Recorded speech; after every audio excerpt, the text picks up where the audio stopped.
What is going on, guys? Your boy Guns here, and today I want to talk to you guys about my Zeta build. I know a lot of people have been running Maggrat, which you can see here. Let me click on this. I have ran Maggrat primary 71k so far. This is my best one with Maggrat Zay. Um, but I've been having more fun with Zeta primary. I'm not gonna lie. Maggrat is pretty good. Don't get me wrong. And I know, and I've seen the reports that people have, but at the end of the day, like I said, it's about enjoying the game and having a good time as well, right? And the thing about the Zeta build that I have, guys, and as you can see here, I'll scroll up a little bit. As you guys can see, mages aren't dead. Bert Tohar, 73k. Merritt's there. I'm just sharing a little bit of extra with you guys. Look at this Lilia Thea, guys. 85k merit report. I know there's been some people that like oh, mages are completely done for. No. I mean, don't get me wrong. The archers are for sure doing substantially better right now, especially with Zeta and Maggrat, right? But the mages are still doing their thing. With that being said, you can see here again 75. You can just see the consistency, right? You can see the consistency in the 70 bombs, right? 71k, 76k right here, and then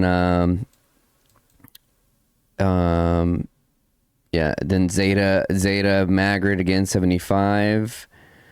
You can see my debuff March Lilia in or Valen in this there, and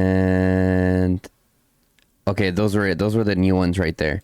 And okay, so this is why I believe that the Zeta primary is doing so well, because I was going through and I'm like, everyone always talks smack about never run Zeta primary because her mobility's trash, right?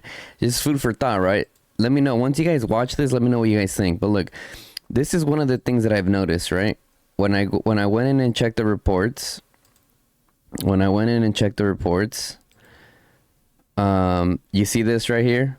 Preemptive preparations. I think that this is, and based off the battle logs, I'm pretty confident that this is one of the reasons why the mobility tree is very good.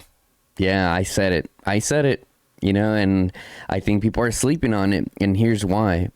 We're dealing with a lot of poke battles, right? And preemptive preparations gives that attack increase by 10%.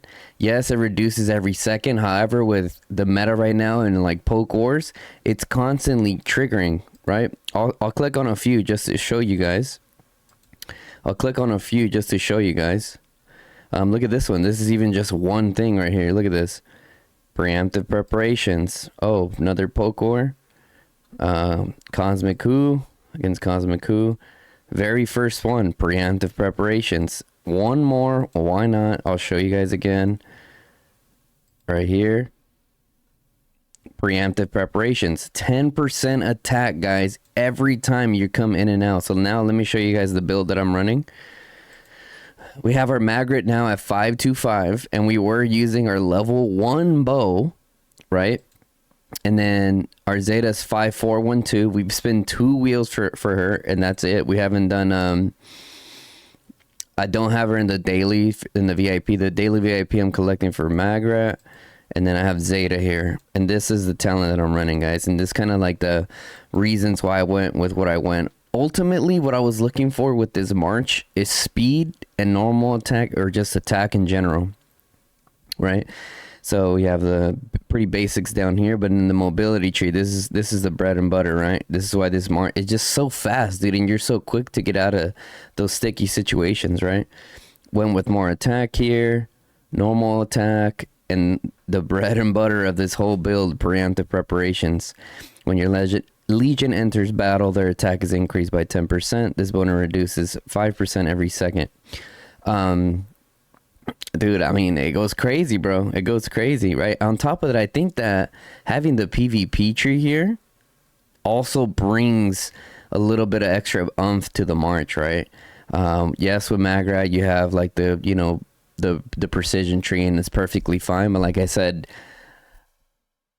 I was having more fun with Zeta primary. I'm not gonna lie, she's just fast, and it was really fun, like being able to like zoom out of places, especially after you trigger the bow, guys. And I was getting that 40% march speed. I think it goes up higher than that, up to 50, right? Once you max it, I have to look at that again. But yeah, the preemptive preparations, more normal attack, and then immediately I went over to marksman, right? Got the march speed. Once I got the march speed, got fully loaded. You guys can see how it's set up, right? Overall attack, rivalry, right? So now the question is, where am I going to put the remaining 8, right? Because right now I have four in the pocket, and I can do an additional 4. So this is the part where it's like, where do I potentially go? And I've been thinking about this all morning. One of the things that I'm gonna test later for you guys is the steady shot. Like how much different is this, right? Because if we can get an additional 5%, because I was looking at it, right? I want to go look at the base units. I'm like, is there a number to like the range? Like how far? No, all it says is medium and very far, right? So there's no actual like numbers. So no one really, at least that I know of, hasn't tested how much the steady shot actually affect your archers in terms of their range, right? So I'll be interested to see like if it's like a minimal adjustment, like maybe you're like 1 little step, 2, 3 little steps from even hitting. I don't know, maybe it's less than that, but I think off the rip I would just I'll probably go with let's see, I'll probably add a little bit more speed, probably another 5 in speed. And guys, I even thought about going up to overall health and then getting the Army of Valor. I don't know, guys. Let me know in the comments below. What you guys think, okay? Because I was primarily showing you guys what I currently have, and maybe you guys can help me out in the comment section, right? I don't claim to have all the best builds. All I show you guys is my merit reports, why I chose what I chose, and I kind of share with you guys like my thought process of what's going on.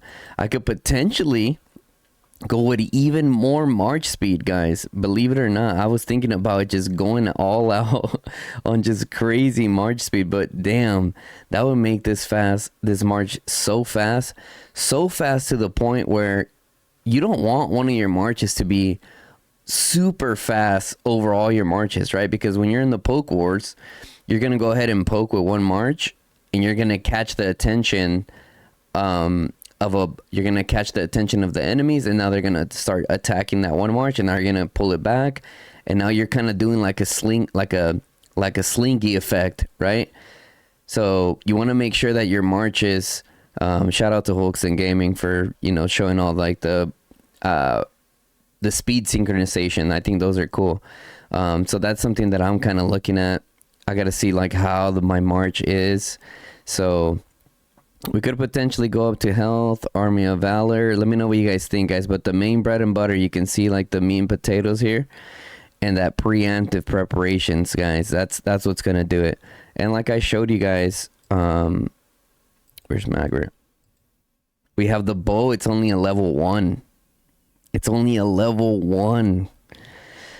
Man, now I'm thinking, damn, maybe I should have gone a little crazy on it.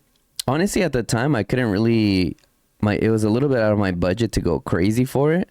But considering that we have calves and infantry coming up next, and I probably won't do them. We'll see how good they are. But which, considering we have all these crazy Gen 3 heroes, I mean, not all of these, but the first Gen 3 heroes are coming in with the punch, guys. So it would not surprise me. Now, the pet that I was running was the Night Rock. Let me show you guys the Night Rock that I built. I built it up a little bit. Here you go. Forceful Ravage could obviously improve that. Shield Breaker, hit weakness. So pretty much I tried going with all stats that affect the Legion, right? Because you can go with 2 different types of builds, and I think that it's probably the best way. for these pets. Especially, you can either go with something that complements the pet, right? Because you'll have skills that increase like the pet skill or the pet damage or pet physical damage or whatever. But you have your skills like the ones that I've picked that affect your legion specifically. So that's what I went with there with the Night Ronk. If I decide to improve it more, I'm not sure. I'm kind of holding back because maybe in the new season, there's probably going to be a new pet that's probably going to be for Maggrat and Zeta, right? So, and I'll even you guys will see in the thumbnail. Actually, I can show you guys real quick. We were going off during this kill event, guys. We were going off during this kill event. Look at this. I think we ended up with 2.4 or 2.5 million kill points, which is not the most that I've gotten, but this is pure like open field fighting. You know, no, there's no farm killing, no nothing, no none of that, right? So obviously you guys know Toxic, he's 335 million. I think I ended up in like 6th or 7th, maybe, I forget. But I was cooking with the March, and like I said, you guys saw me in the report there. We did try Maggrat primary, and like I said, I don't know, I feel like when people see Maggrat, it's kind of like early Tohar stages, right? So like when I would run out there with Tohar, people would just like hitting him. I don't know why. For those of you guys that played Rise of Kingdoms, at least back when I played it, it was like you had YSG and people knew that he did crazy AoE, so people would just target him. So I think it might be the same situation here with Maggrat. I mean, even Zeta, but she's so quick, bro. Boom, she got out of there fast, right? My bird Tohar. Man, that was such a fun event. But that's something that I've been wanting to show you guys. Because you always hear, like I said, you always hear people say, oh no, never run her primary. I think it's worth a shot, guys. Let me know. You guys can try it out. You guys can see how preemptive preparations gets triggered. Now, very situational, right? Because if you're dealing with a situation where you're not really doing poking, yeah, 100%. I was switching over to my Maggrat and just sitting there and freaking tanking. Just going ham, just taking all the hits, you know? Letting that precision tree stack. So this one's more for like my poke builds, big open field battles, especially if you have to march a mile away, right? You be out there with her. You can maneuver around, you know, turn and burn. I think you guys will see what I'm talking about. And then switch over to Maggrat when it's more like a bar fight style situation. I will put the link of the live stream when I was running these marches at the end screen, okay, guys? That way you guys, some of you guys have been asking for, oh, like we want to see the actual battles and stuff like that. So I'll link the live stream, and I'm pretty sure I can. If not, I'll put it in the descriptions box. So that way you guys can see the fighting that was going on. But let's make sure. Oh yeah, guys, and once again, they're only 4-star for Zeta, only 3-star for Maggrat, right? So there's still so much room for improvement, and it's gonna be nuts. You guys have seen me say it before, like early, guys. This March is ridiculous, right? Very early, I've been telling you guys this. I know Chisco recently came out with a video also saying that they're just broken. Everyone's telling you guys how broken they are. Now, for my fellow mage mains, I think, okay, now is the time, if you haven't done so already, to start building up that one solid good archer march, right?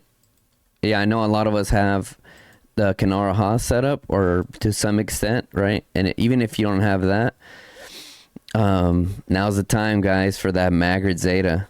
Already doing better, right? With minimal investments than a max Syndrion Fragar, guys. It's confirmed. Everyone has seen it.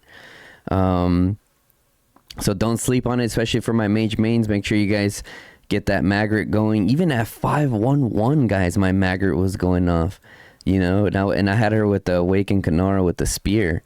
All I'll link that video also, right? We're going to be doing, just to give you guys an insight of what we're going to be testing next. I'm probably going to be testing like a Husk Maggrat out, just to kind of see, like, because a lot of people have different builds, right? That they can improve. I wish that they would just let us keep our levels on our heroes, because then I'd be able to test way more things, right? I'm curious to see how a Guanwin does, right? I'm curious to see how a Guanwin does out there. She's fun to use. So that's going to be it for that video, guys. Let me know what you guys think. Take that Zeta out there. Get that PvP mobility marksman tree going. I'll put it up on the screen again. Get those preemptive preparations going. Let me know what your guys' results were. If you had similar results to me, or if you didn't, let me know, guys. Okay, so make sure you guys drop a like. Make sure you guys share it with your buddies if they're talking shit on the mobility tree, because you guys know, like, I think it's underrated. I think it's underrated, and that's my initial what I'm thinking so far, guys. And I did test it a little bit last season with Freygar, and I saw something similar in the reports with preemptive preparations getting triggered so often. So I'm feeling good about it so far, and we'll see, guys. We'll see. Let me know what you guys think in the comments below. That's going to be it for this video, guys. Your boy Guns here. Until next time, peace.